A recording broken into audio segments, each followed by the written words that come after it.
May gabi guys. So running na siya. Ang kulang na lang is substrate o mga biomedia sa taas. So ang changes na kung gawin mo is ibutangan ako elbow pabalik sa tank para dili kaya siya mag-splash, dili po siya saba. O mas gapo siya o water agitation sa taas. So less magbo mga film, mga oil film ba na? Kasi butang tagduha ka aerator, so imo na to na siya gupat, magpalit pa po air hose. Pero dili ninyo na sila makita kay matabunan gapon na sila og substrate sa likod na part. So undecided pa sa atas sa substrate, either lava rocks or river stones. So mao ni siya ang ginatawag na HMF, Hamburg Matten Filter. Pero nipis lang niya ako napalit kay wala ko makita na dako na 2 inches, naka 2 inches na eh.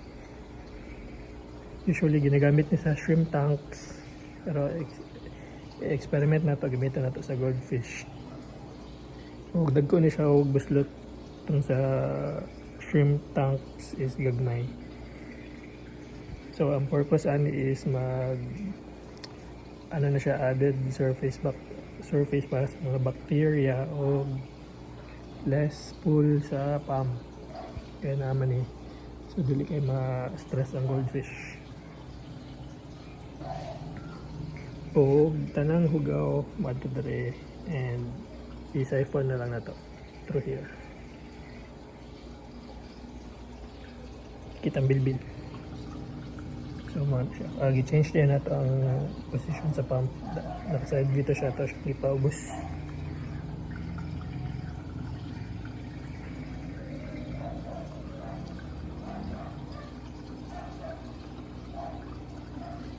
So kaning pipe sa ubos is pangpugong na siya sa foam para dili mo atras kay para dili sa yupon sa pump.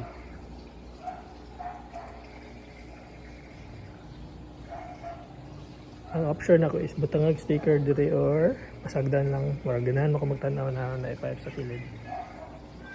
So kung pictorial ka or sa ba na si rotten shot may lasa. So maana ni nagbutang tag filter wool, porous ring, pamis na gagmay matang hito, SK1, tapos lava rings, nagbutang pa to dali something lava rock siguro na dagko. SK1 na pod. Nagbutang og foam diri na same material. Experiment lang kung okay ba. So ano na siya, ang tubig ikan dire na og agi dire sa pamis, sa porous, tapos sa K1, tapos ma-filter na po sa foam, lava rings, K1, foam, tapos nag-try ta og oyster shells, talaba.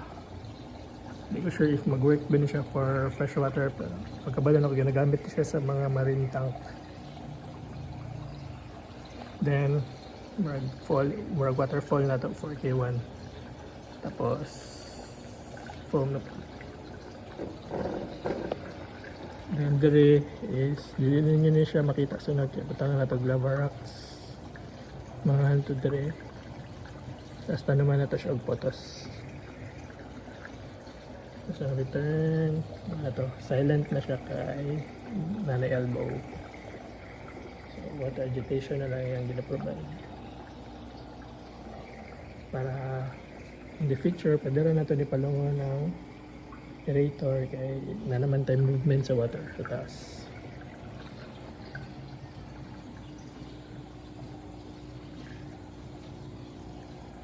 Side view, ang clear na kayo, makita na ninyo ito.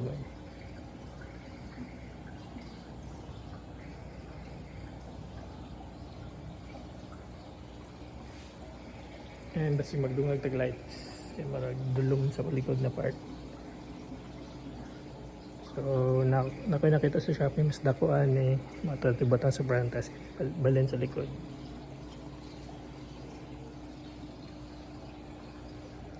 Tcharing!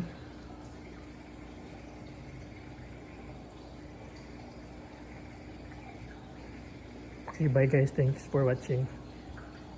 Please subscribe to my Facebook channel.